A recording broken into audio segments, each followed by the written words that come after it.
Welcome to today's discussion as a series of discussion in the Common Regional Market Week organized by CDI in Albania and its partners across all of the Western Balkan region countries. This is Prishtina's event in which we will be having another chance to discuss the Common Regional Market Initiative and the Kosovo's role in implementing reforms and also reforming its economic structure to benefit from the common regional market, but to also prepare the country for the EU integration and the integration in the EU's single market. We are happy as INDEP to be part of this initiative, to be the local implementing party. And today I'm very honored to have participation from institutional level as well as from civil society, representatives of the businesses, and also our regional partners and European partners with which we will have the chance to have a fruitful discussion. Kjo është, domethënë, Dardani pak e përmendi, kemi filluar bashkë me CDI-n e Tiranës, një java e tregut përbashkët rajonal, që nesër shoqëri civile shumë edhe procesi Berlinit diçka një farë rrugë para antarësimit përgjithshëm të rajonit në Bashkimin Evropian, që besoj është vetëmi konsenzus që të gjitha shtetet e Ballkanit Perëndimor e kanë, që është ajo rruga e drejt Bashkimit Evropian. Për arsye se ne kemi shumë probleme mes veti fshintësore, disa nivelet nashta ma politik, disa ma teknik, po tash besoj që me 10 vjetorin e samitit Berlinit, ndoshta përshumë një trodrit edhe për një trakt përbashkëm rajonal.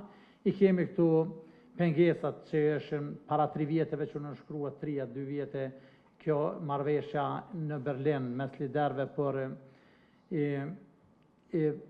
lëvizjet të lirë, njohjen e profesioneve. Tash ekziston një shtet që ka pranuar, Kosova ka ecë një hap përpara, edhe përse Bosnia dhe Hercegovina nuk I ka pranuar, ende ka problem në njohjen e dokumente Kosovës. Qeveria Kosovës veç ka filluar qytetarët të Bosnjës të anjet të drejtën e lëvizjes pa viza. Kështu që po presum, ne si perspektive shoqëri civile, ndoshta jemi të presë, jemi më optimist, që po presum që kjo nisma e tregut përbashkët rajonal ka me qenë një sukses I rrollës që unë për mendimin tim besoj që në 2030 do të jetë ajo data kur këtë vendet e Ballkanit Perëndimor do të bashkohen familjes të Bashkimit Evropian. Ndoshta jam shumë optimist, por 6 vjet I kemi përpara, për 6 vjet mund me bë shumë gjëra, kështu që kjo pjesa tej tash ishin në 4 kryeqytete debatet, në bazë debateve që u bënën, kish një fatru shpresë që po edhe pe aktarëve qeverisë, po edhe shoqërisë civile. Nesër është konferenca e fundit në Sarajevo, do të shikojmë si është disponimi atje dhe ta shikojmë që kjo nis të përfundoj për të mirë dhe të gjithë vendet e Ballkanit Perëndimor të mos humbin kohë dhe në 2030, ndoshta pak më optimist, të jemi gjithë pjesë e familjes europiane. But it feels like I'm there physically with you at Europe House. It is true that, as Burim said, this is part of the chain of events that we have been organizing together with our partners and friends and colleagues in Tirana last week, in Podgorica, in Skopje, yesterday in Belgrade, today in Pristina, and tomorrow in Sarajevo. So it's quite intense.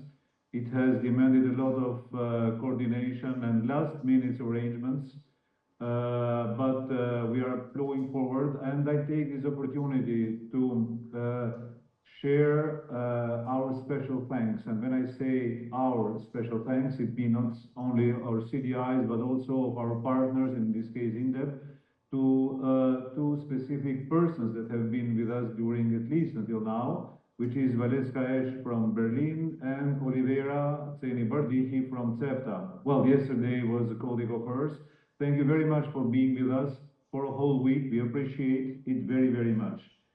2 words because I leave the floor to the panelists. This chain of events comes less than 3 weeks from the the Berlin summit. It has been a very successful event.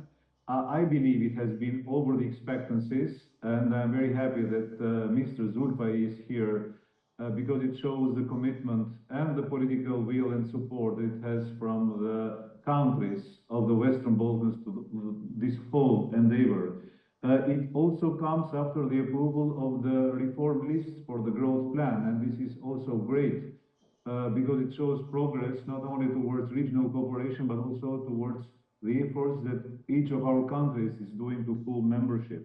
I'm glad that we've heard already several times that we're looking back at a successful 10-year anniversary summit. We fully share that assessment and we are quite happy with the outcomes. And as I have done in previous of these discussions, I would really also like to use this opportunity to thank everyone involved in making this a success, which is the regional organizations that have worked really hard, like CEFTA and the RCC, also the EU Commission, but of course also the governments in the Western Balkans, because they are, in the end of the day, the ones that agreed on all of the achievements of this year's Berlin process. I would also say the biggest progress could be achieved with view to the common regional market. It was already mentioned, a new action plan until 2028 was endorsed. A new mobility agreement on the access to higher education and admission to study in the Western Balkans was signed, and already a few days before the summit, CEFTA's decision-making was unblocked, which not only allowed the adoption of 9 decisions with very concrete benefits for citizens across the region, but which will be absolutely crucial for the implementation of the new action plan. But I would like to mention a few additional achievements that we believe are extremely important. One being the Declaration on Regional Standards for the Screening of Foreign Direct Investments for the Western Balkan 6. This is an initiative that especially also the Kosovar government pushed for, and we believe it's very important. And there have been several joint declarations, for example, on science and innovation, on infrastructure access, but also to reaffirm good neighborly relations, to reaffirm the commitments for the implementation of the Green Agenda, and also a joint declaration on food and agriculture, which is a newly added issue as part of the Berlin process, but also a very important one. From the German perspective, maybe briefly on the question why we believe all of this is so important.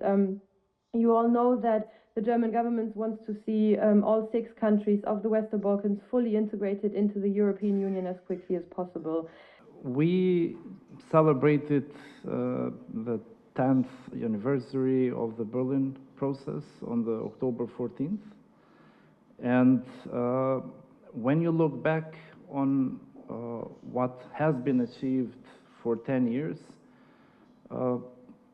at the center has been the connectivity agenda, but at the end, I would say in the last 3 years, since 2022, we have made a lot of progress because in 2020 we had the common regional market, which was adopted in Sofia. And since then, we have entered into a new phase, I would say, with the Berlin process, where we tackle concrete problems in the region, which are not also easy to solve.